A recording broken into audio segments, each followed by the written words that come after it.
আসসালামু আলাইকুম। আশা করি সকলে ভালো আছেন। আপনারা যে টিভিটা দেখতেছেন এটা পাওয়ারের সমস্যা। আর এগুলা টিভির বেশিরভাগই এই সমস্যাটা হয়। আর এই টিভিগুলা একদম আর কি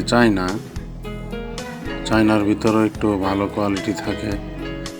আর এটা একবারে বাজে কোম্পানি।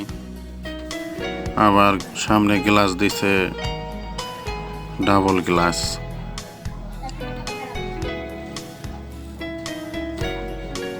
ছবি সাইড থেকে দেখলে নেগেটিভ দেখা যায়। এটা হচ্ছে এটার পাওয়ার সার্কিটটার ভিতরে ওরা কোনো মালই দেয় নাই, একবারে ওয়ান টাইম বানাইছে। পিছনে স্পার্ক করে দেখেন কালো হয়ে গেছে এই জায়গা। 12 ভোল্ট 5 এম্পিয়ারের চার্জার এটা এখন ভাঙবো। এটার ভিতরে ওই সার্কিটটা আছে, তবে ওইটা থেকে মোটামুটি ভালো কোয়ালিটি। এটা কাস্টমারে অনেক দিন চালাইতে পারবো,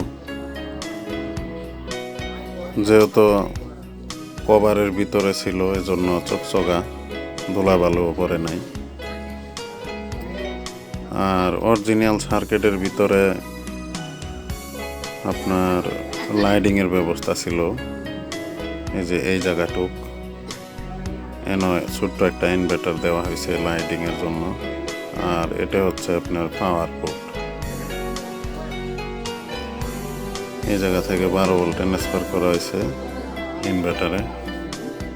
এখন লাগিয়ে দেখব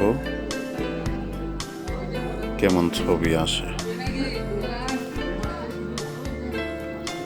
এই লাইনটা লাগানোর ক্ষেত্রে খুব সাবধান, কারণ এটা উল্টা হলে ডিসপ্লে বাদ, একদম বাদ। এই দুইটা হইতেছে লাইটিংয়ের ডিসপ্লে লাইটের লাইন। অরিজিনাল সার্কিটে এই ব্যবস্থাটা ছিল।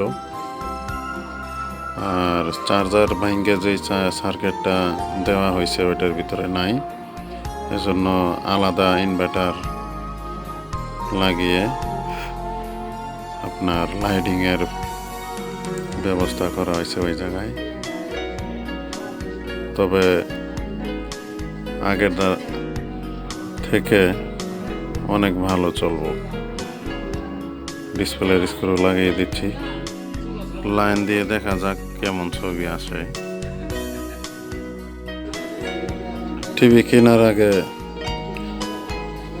অভিজ্ঞ লোকের লগে যোগাযোগ করবেন আগে,